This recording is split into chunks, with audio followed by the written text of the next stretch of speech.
Halo Tribuners, jumpa lagi dengan saya Siska Mawaski dalam live update PON Petang edisi Senin 27 September 2021. Kami akan menyajikan informasi terkini seputar kegiatan Pekan Olahraga Nasional ke-20 yang saat ini mulai berlangsung di Papua. Bersama dengan sejumlah rekan wartawan kami yang sudah siap dengan laporannya masing-masing di lokasi. Kita ikuti live update PON 20 Papua selengkapnya. Kita awali informasi pertama, babak penyisian untuk cabang olahraga dayung di PON 20 Papua telah mulai digelar. Bertempat di Teluk Yotefa, Kota Jayapura, setidaknya ada 4 nomor yang diperlombakan, mulai dari tunggal putra nomor 1000 meter, ganda putra nomor 1000 meter, kano tunggal putra nomor 1000 meter, dan kano ganda putra nomor 1000 meter. Sejumlah penonton tampak menghadiri venue untuk memeriahkan pertandingan. Final perebutan medali emas rencananya akan digelar pada Selasa 28 September esok. Untuk informasi lengkapnya, sudah ada rekan kami dari Tribun Network, ada Rafsan Zani yang sudah siap dengan laporannya. Halo, selamat malam, Rafsa. Ya, selamat malam, Siska. Ya, Rafsa, bisa dijelaskan seperti apa babak penyisian yang tersaji tadi di cabang olahraga dayung? Ya, terima kasih, Siska. Dapat saya laporkan bahwa pertandingan dayung yang diselenggarakan di Kota Jayapura tadi di Teluk Yotefa itu memang sangat seru sekali karena sangat banyak sekali provinsi yang bertanding di dalamnya. Misalkan di kayak 1 ada provinsi DKI, Maluku, Banten, Sulawesi Tengah, Sumatera Utara, Jambi, Sumatera Barat, Papua, Jawa Timur, Lampung, Kalimantan Tengah, Jawa Tengah, Riau, serta Jawa Barat. Sementara di kayak double ada Jambi, Kalimantan Tengah, Jawa Timur, DKI Jakarta, ada Sulawesi Selatan, Riau, Jawa Barat, Sulawesi Tenggara, ada Papua Barat, ada Kalimantan Selatan, ada Papua, dan ada Banten.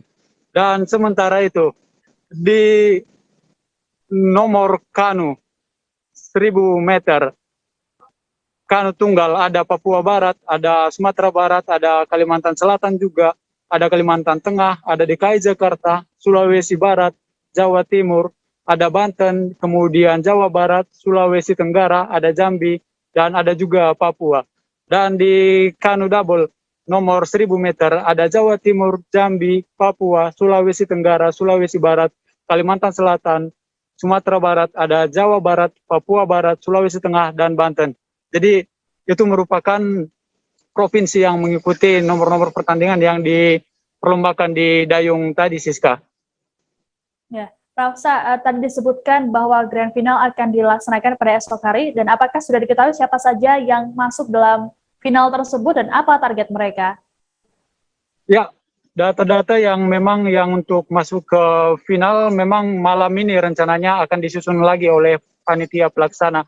Namun beberapa provinsi yang sudah pasti masuk ke final yaitu ada di kayak single nomor 1000 meter ada Riau, yang dimana atletnya memang dihuni oleh atlet nasional yaitu Maizir Riyondra.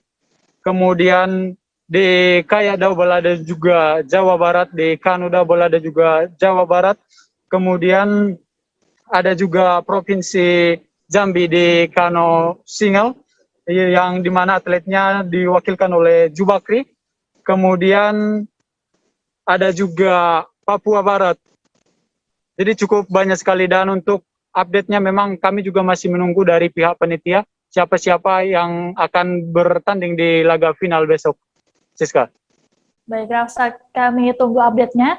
Lalu apa harapan dari para atlet terkait dengan pertandingan tersebut? Ya, saya tadi sempat juga berbincang-bincang sebentar dengan atlet Riau yaitu Maizir Riyondra. Memang laga partai final besok khususnya di kayak single nomor 1000 meter, dirinya akan bertemu rekan-rekan satu tim, artinya dirinya akan bertemu dengan teman-temannya di timnas Indonesia yang membela provinsi lain. Dan laga final besok juga merupakan laga seakan seperti latihan bersama bagi mereka, meskipun mereka membela provinsi masing-masing. Namun dapat dipastikan laga final besok akan semakin seru karena mereka berjanji akan totalitas untuk mengharumkan nama provinsi masing-masing. Seperti itu, Siska. Baik, Tribuners, Jurnalis kami juga sempat melakukan wawancara dengan sejumlah pihak, yakni ada pelatih Dayung DKI Jakarta, Kuaroto, ada pelatih Dayung Riau, Amrizal, dan juga atlet nasional Riau, ada Maizi Riondra. Berikut adalah tayangannya. Tadi pagi ada penyisihan di nomor kayak single, kayak 2 dan C1 yang di Bukit Jakarta ya. Kita kebetulan alhamdulillah bisa masuk ke babak semifinal semua. Sore ini jam 3 nanti akan mulai babak semifinal dan mudah-mudahan hasil semifinal bisa membawa mereka pada babak final. Harapannya seperti itu. Bu Ayun, apakah ada evaluasi khusus untuk penampilan atlet dari tadi pagi sehingga bisa lebih maksimal lagi di sore hari ini? Nah, evaluasi nggak ada, emang mereka memang harus istirahat cukup aja ya buat persiapan di babak semifinal sore ya. Bapak Gubernur Anies Baswedan berharap Dayung menjadi salah satu penyuplai medali emas. Bagaimana persiapan untuk mencapai target tersebut? Apakah menjadi beban atau bagaimana mengingat Dayung lebih dulu tiba di Papua? Ya, itu bukan menjadi beban buat kita, tapi jadi motivasi. Bagaimanapun tugas kita manusia berusaha, bekerja keras. Adapun hasil seperti apa nanti Tuhan. Yang pasti dari DKI sudah mempersiapkan dari jauh-jauh hari.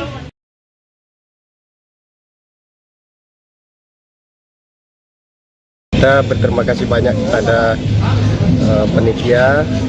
Yang kedua kami dari Port Riau bersyukur kepada Allah Subhanahu Wa Taala atlet kita dalam rangka PON 2021 ini melangkah menuju final besok tanggal 28 dan atas nama Maizi Riondra alhamdulillah sampai menuju final.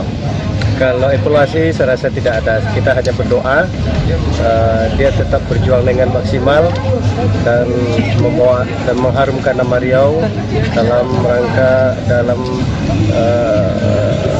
kesuksesan PON 2021 ini. Apakah sudah mulai menimbang-nimbang medali apa yang akan ditarget oleh Riau? Kita tidak boleh menimbang-nimbang, kita hanya bisa berusaha dan berdoa. Mudah-mudahan kita yang rencanakan dan target kita tercapai. Persiapan besok buat final otomatis ya, dan istirahat yang full dan motivasi yang kuat, dan insya Allah bisa menjadi terbaik buat Riau. Oke, Mas, di kayak 1 Jawa Barat juga sudah menanti dan Jawa Barat diunggulkan juga, begitu juga di provinsi lain. Bagi Mas sendiri, sudah menyiapkan strategi apa yang cocok untuk laga final besok? Ya semuanya kita semua provinsi pasti mau yang medali emas, tapi kita kan semuanya di akhir bisa terjadi semua, mana yang rezeki yang tebal aja lagi Mas. Soalnya musuh saya di sekarang nih semuanya satu kamar sama saya di timnas. Jadi kita satu perahu di timnas, di sini kita maksudnya di air berlawanan gitu. Jadi kita semua udah strateginya sama aja sebenarnya. Kita karena udah biasa canda-canda, jadi udah sering latihan bareng-bareng, makan bareng. Jadi kita kan lomba ini kan kita tuh cuman latihan, ibarat latihan aja, kita nggak ada rasa gugup, nggak ada grogi, nggak ada sama sekali kita. Tapi untuk partai final besok akan tetap totalitas gitu ya, Mas? Oke. Tim polo air putri DKI Jakarta berhasil menyabet medali emas dalam PON 20 Papua yang digelar hari ini, Senin 27 September.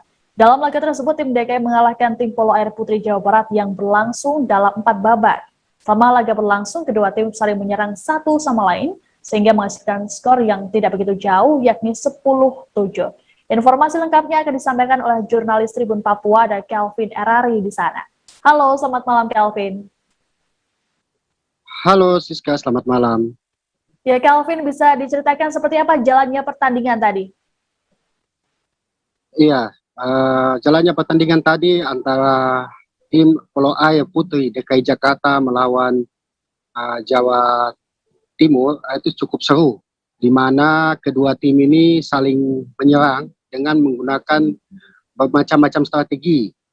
Tapi namun dengan berbagai macam strategi, namun tim DKI Jakarta berhasil menghasilkan gol yang cukup memuaskan. Demikian, Siska. Oke, Kelvin, lalu bagaimana respon dari tim DKI Jakarta setelah berhasil meraih medali emas dalam PON 20 Papua ini? Iya, Siska. Pada saat tadi berbincang-bincang dengan tim DKI Jakarta sendiri, mereka cukup puas dengan hasil yang mereka dapatkan dan tidak menyangka bahwa mereka bisa meraih apa yang mereka impikan dalam event Pekan Olahraga Nasional yang ke-20 ini. Ya, Calvin, lalu apa yang disampaikan oleh tim DKI seusai memenangkan pertandingan tadi? Iya, Siska.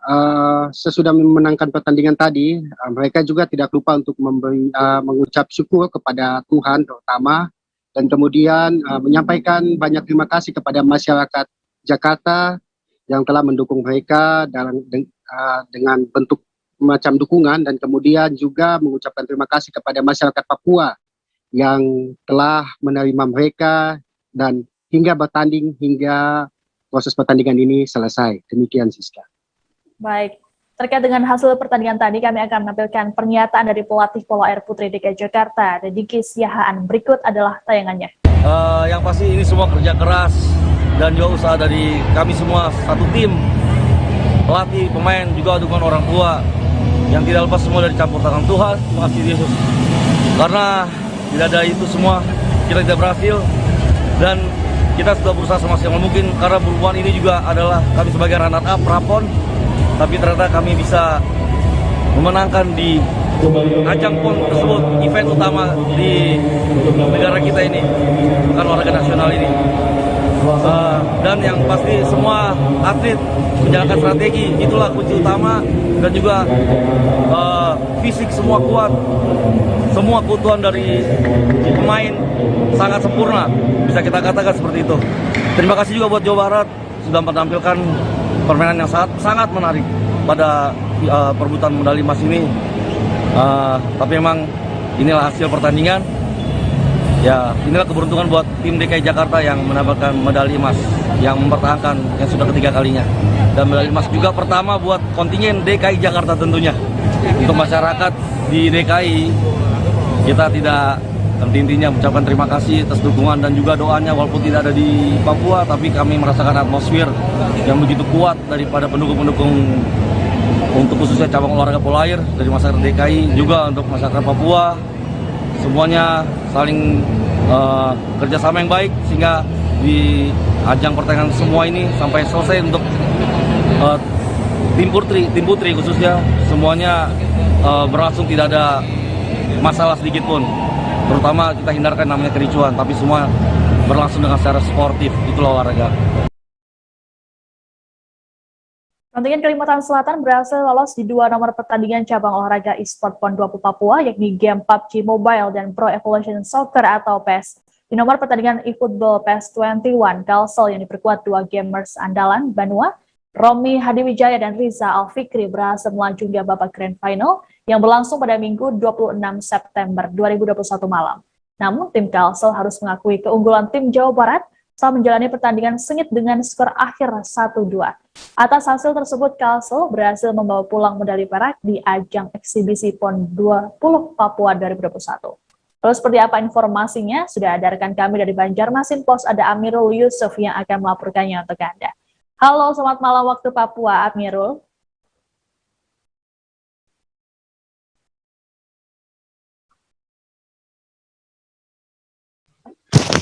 Selamat malam, Sis. Ya, Amirul, bisa dijelaskan seperti apa pertandingan di Grand Final Game PES di eksibisi PON 20 Papua ini?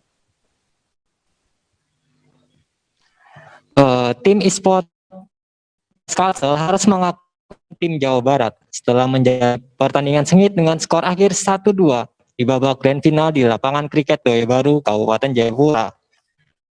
Kalsel harus puas membawa pulang medali perak di PON kali ini dan harus merelakan medali emas, sedangkan medali perunggu diperoleh oleh tim Gorontalo.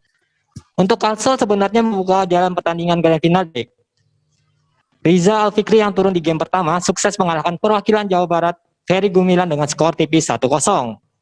Namun di partai kedua, di babak 2 versus 2, pasangan Kalsel harus takluk di babak adu penalti setelah bermain imbang 1-1 di waktu normal. Di partai penentu mempertemukan Romi dan Valda. Sempat menciptakan banyak peluang, Romi justru harus takluk dengan skor tipis 0-1, sehingga tim Kalsel harus puas menerai medali perak. Siska. Ya, Amirul, bisa dijelaskan apa faktor kekalahan yang membuat tim Kalsel harus takluk dengan tim Jawa Barat? Sebelumnya kedua tim memiliki kemampuan yang kurang lebih sama ya. Terbukti dari 3 babak semuanya berakhir dengan skor tipis. Namun menurut Kalsel sendiri merasa masih kurang beruntung, terutama saat kalah di babak adu penalti. Siska. Ya, lalu apa respon dari pemain dan juga official terkait dengan kekalahan tersebut? Untuk pemain tentu kecewa atas hasil ini, namun kekalahan ini menjadi pemicu semangat bagi mereka untuk tampil lebih baik lagi di event berikutnya. Sedangkan untuk official turut mensyukuri hasil ini dan mengapresiasi perjuangan kedua atlet. Sehingga ini menjadi bukti bahwa cabur e-sport akan menjadi unggulan Kalsel di PON berikutnya. Siska. Ya. Amirul, adakah informasi tambahan yang akan disampaikan kembali mungkin untuk Tribuners?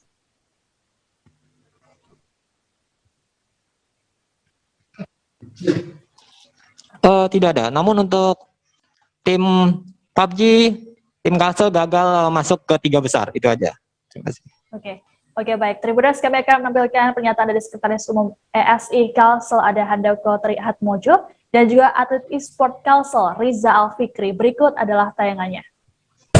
Kalsel Kalimantan Selatan di cabang olahraga e-sport untuk nomor pertandingan di Football Fest bisa meraih medali, dan lebih bangganya lagi mereka bisa meraih medali perak walaupun tadi kita sempat kalah tapi dari Jawa Barat, tapi anak-anak udah berjuang maksimal, udah merosot terbaik, tapi memang belum rezeki.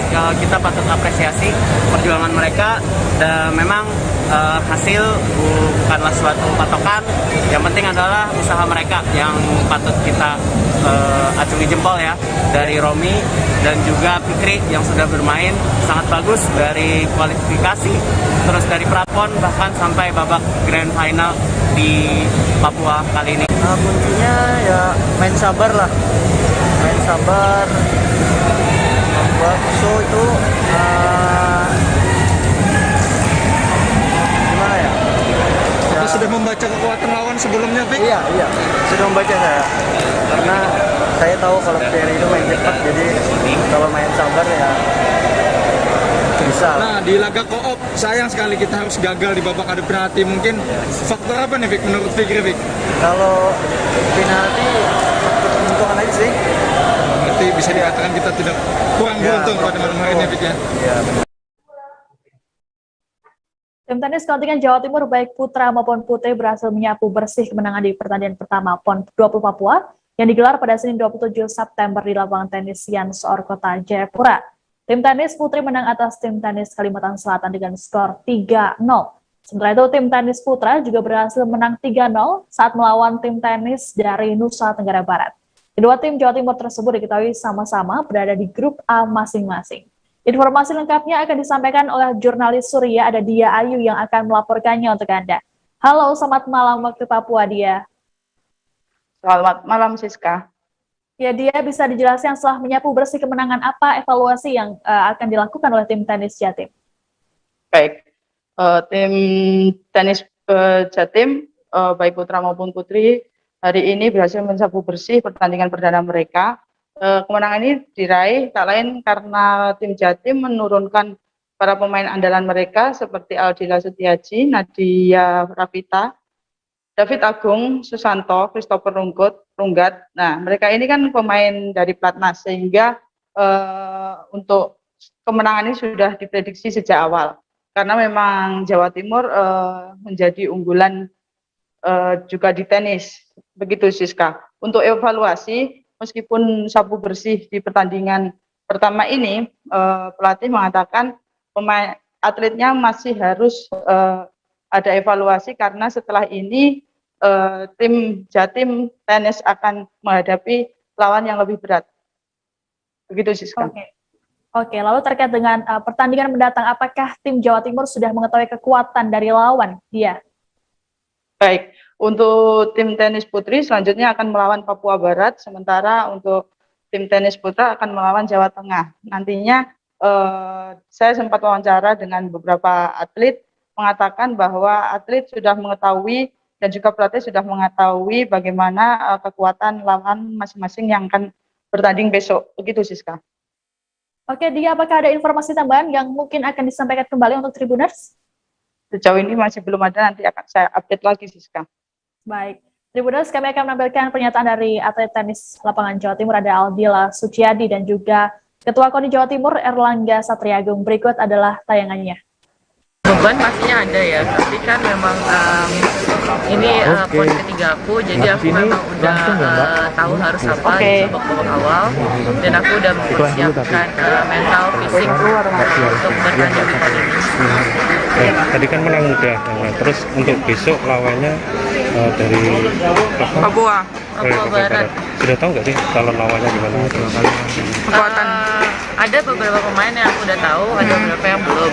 Jadi memang kita udah bisa mengantisipasi kalau misalnya siapa lawan siapa. Kemarin juga pelatih udah melihat permainan antara Kalimantan Selatan dan Papua Barat. Nah, kalau dari Bergu sendiri, pesaing terberat dari Jatim, menurut kamu siapa? Pesaing terberat.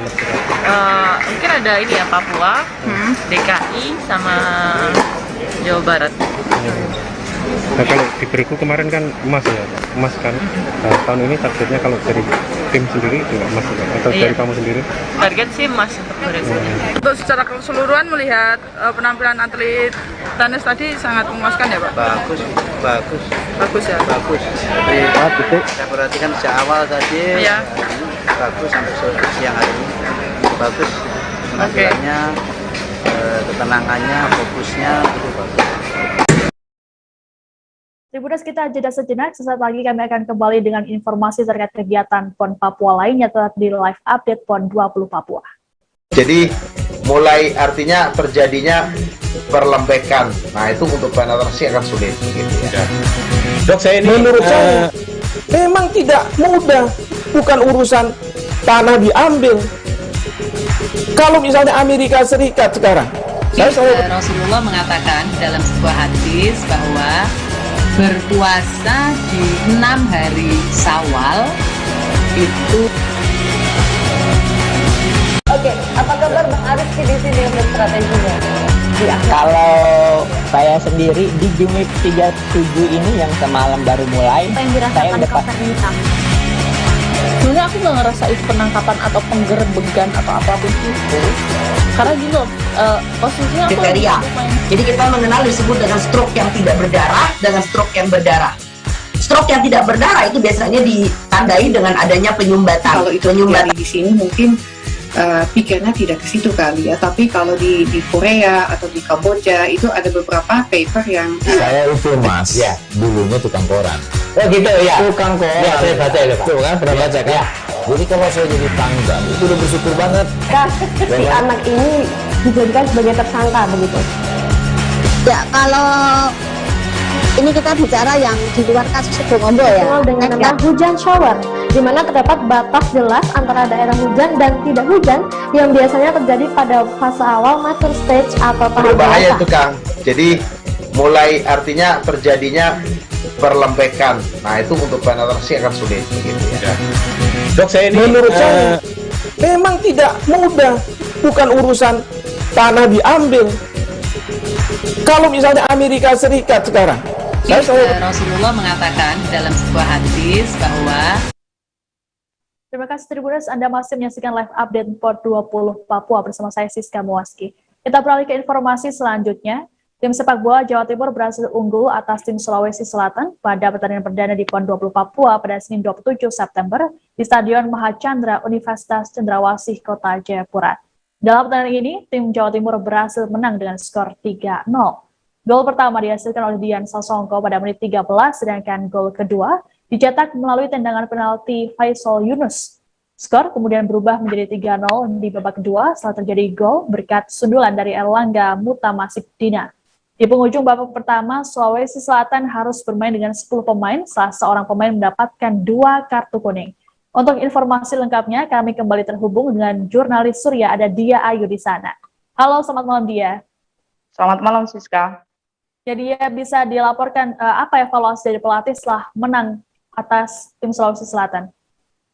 Baik, setelah meraih kemenangan melawan tim Sulawesi Selatan, tim sepak bola Jatim pelatih dari tim sepak bola Jatim Rudi Kaljas mengatakan pemainnya harus dievaluasi karena meskipun menang, para pemain nampak gugup dan juga tidak bisa bermain lepas pada pertandingan tadi. Akibatnya beberapa peluang yang seharusnya menjadi gol tidak bisa berakhir menjadi gol, sehingga ini menjadi evaluasi penting bagi tim pelatih. Seperti itu. Ya, dia lalu terkait dengan pertandingan berikutnya, apa yang sudah dipersiapkan atau mungkin akan dipersiapkan oleh tim sepak bola Jawa Timur? Baik, setelah melawan Sulawesi Selatan, tim sepak bola Jatim akan melawan tim sepak bola Jawa Tengah. Untuk tingkat kesulitan dari pertandingan berikutnya, Rudi mengatakan tim Jawa Tengah tidak bisa dianggap remeh karena biasa menerapkan permainan cantik, sehingga untuk mensiasati hal ini, malam ini tim pelatih akan mencoba mengatur strategi untuk bertanding 1 Oktober mendatang. Seperti itu, Siska. Baik. Tribuners, jurnalis kami juga sempat melakukan wawancara dengan pelatih sepak bola Jawa Timur, ada Rudi Kaljas. Berikut adalah tayangannya. Tapi ya, tidak apa-apa lah, yang penting 3 poin. Tapi tadi melihat permainan anak di babak kedua sempat kayak kacau. Iya, saya ganti-ganti.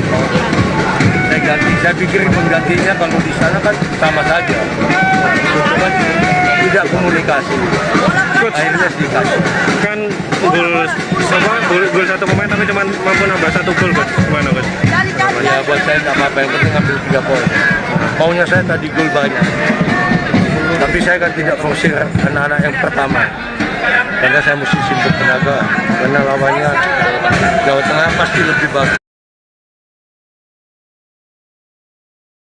Di PON 20 Papua yang digelar hari ini, Senin 27 September, tim tuan rumah ditaklukkan oleh tim Kalimantan Timur dengan skor telak 12-2. Selama laga berlangsung, tim Kaltim mendominasi permainan, sehingga membuat tim asal Tanah Borneo itu unggul hingga babak akhir.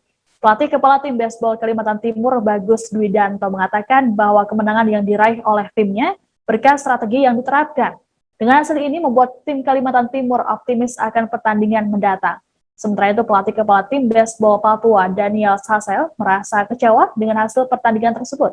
Dan dia mengatakan hal ini akan menjadi evaluasi untuk pertandingan selanjutnya. Untuk informasi lengkapnya, kami sudah terhubung dengan jurnalis Tribun Papua, Hendrik Dewa Patara, yang akan melaporkannya untuk Anda.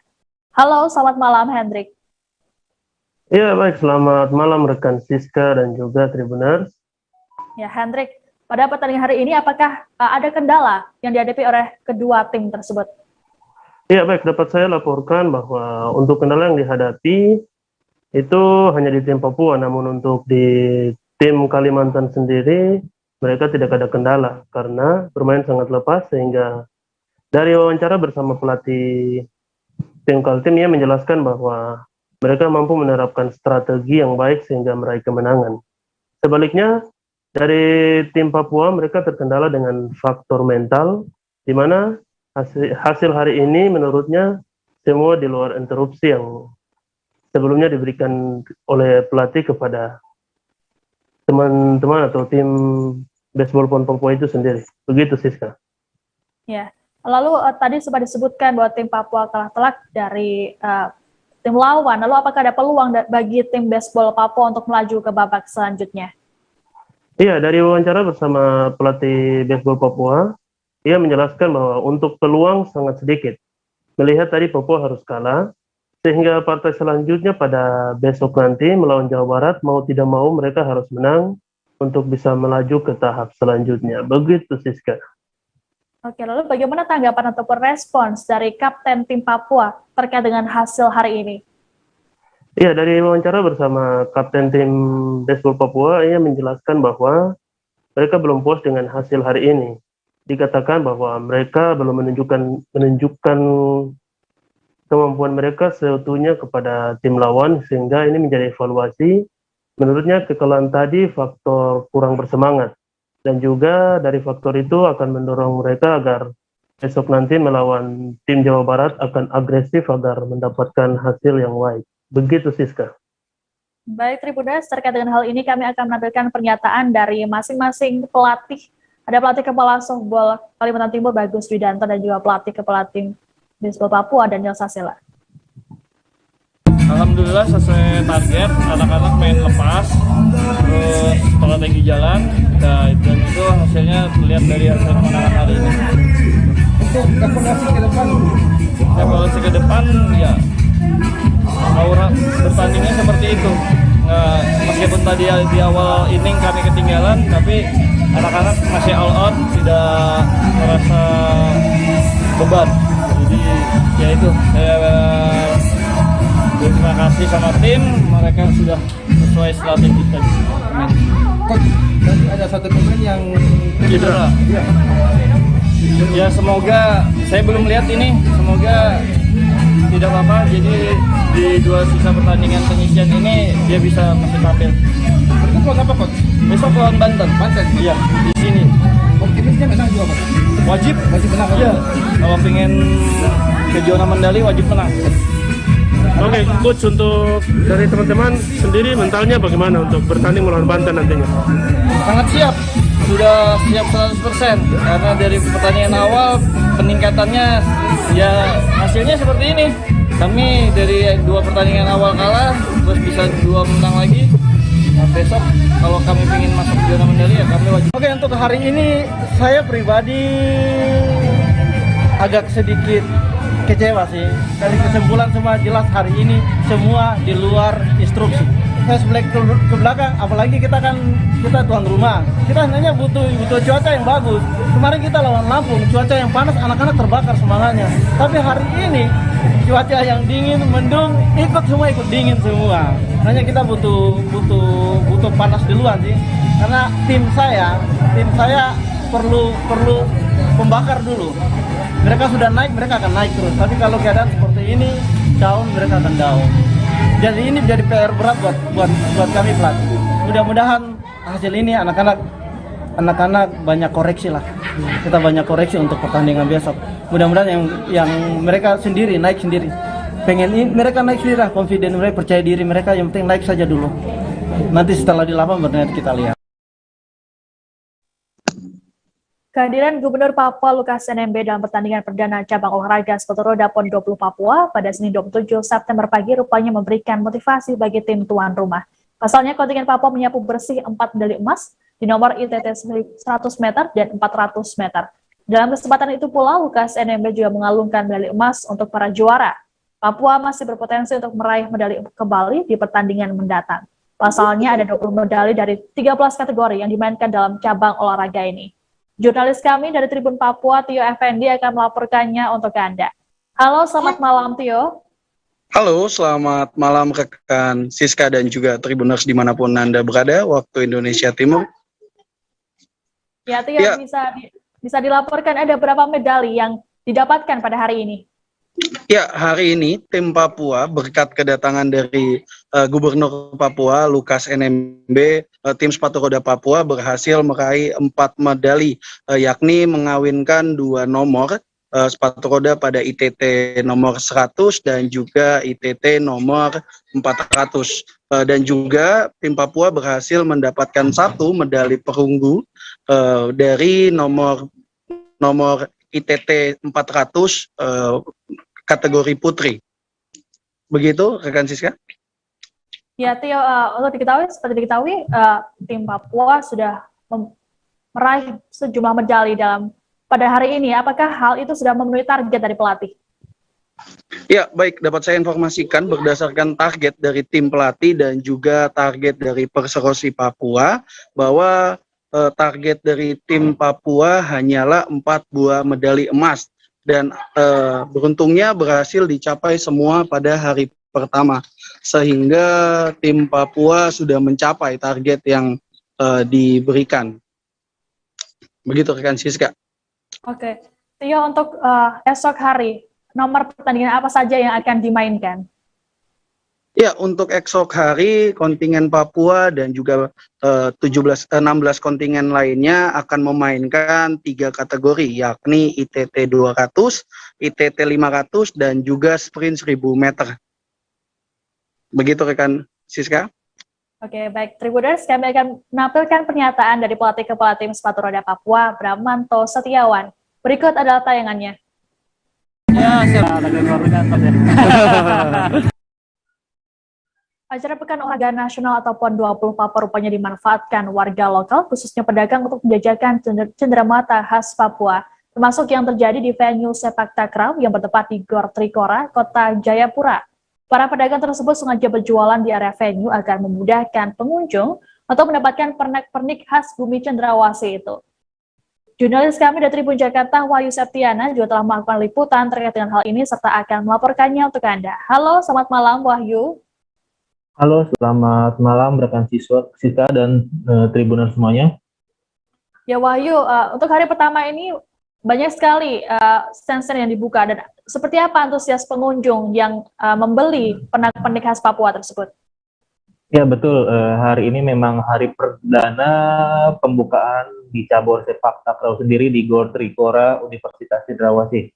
Pada hari pertama ini memang para pedagang memang sedikit mengeluhkan karena pengunjung masih belum terlalu ramai dan membeli dagangan yang dijual. Berdasarkan penuturan dari salah satu pedagang, Arti Barta, ia menyebut para pengunjung memang sudah datang ke stand-nya, tapi para pengunjung itu hanya melihat dan juga bertanya-tanya tanpa membeli barang-barang khas Papua yang dijajakan di stand-nya. Begitu sih, Kak. Ya. Wahyu, lalu apa saja barang khas Papua ataupun pernak-pernik khas Papua yang dijual di stand-stand tersebut? Ya, di venue sepak takraw sendiri memang ada beberapa stand yang membuka penjualan barang-barang khas Papua. Barang-barang khas Papua yang dijual ini memang sangat beragam, ada di beberapa toko dan harganya juga sangat terjangkau. Salah satu toko yang saya kunjungi yaitu toko Dawai Batu Mandumi. Di toko tersebut ada sejumlah barang yaitu menjual noken dengan harga 150.000 sampai 1 juta. Ada juga yang menjual mahkota dengan harga 100.000, aksesoris kalung 25.000, ada anting 25.000 dan pajangan botol 150.000. Begitu sih, Kak. Oke, Wahyu, biasanya para pedagang tersebut berjualan pernak-pernik khas Papua ini di mana sebelum adanya PON Papua ini? Ya, sebelum adanya gelaran PON ini, mereka sendiri sudah mempunyai kedai kecil-kecilan yang berlokasi di dekat rumahnya. Biasanya para pedagang itu menjual dan menjajakan dagangannya di lokasi tersebut. Adanya gelaran PON Papua ini menjadi berkah tersendiri bagi para pedagang karena bisa menjual, mempromosikan barang-barang khas Papua dan mendapatkan keuntungan dari hasil penjualan tersebut. Begitu sih, Kak. Baik, terkait dengan hal ini, Tribuners, kami akan menampilkan perbincangan dengan seorang penjual souvenir di sana. Berikut adalah tayangannya. Kalau mahkotanya dibanderol harga berapa, Bu? Harga 100, Kakak. Dari harga 100 ya? Iya. Noken ada noken. Nokennya berapa, Kak, kalau noken? Nokennya 200, 150, kalau besar sih harganya 500. Oh, 500 itu. Paling mahal, Bu. Iya, noken Cendrawasih. Itu khas Papuanya ya? Iya. Kalau ini anting berapa kalau anting? Aksesorisnya iya 25, 30. Oh, ada yang paling murah 25. Iya. 25. Baik, Tribuners, informasi tadi sekaligus menjadi penutup jumpa kita dalam live update PON Petang. Kami masih akan hadir pada esok hari tentunya dengan informasi seputar PON Papua lainnya. Saya Siska Mawaski beserta kru yang bertugas pamit undur diri. Terima kasih dan sampai jumpa. Terima kasih sudah nonton. Jangan lupa like, subscribe, dan share ya.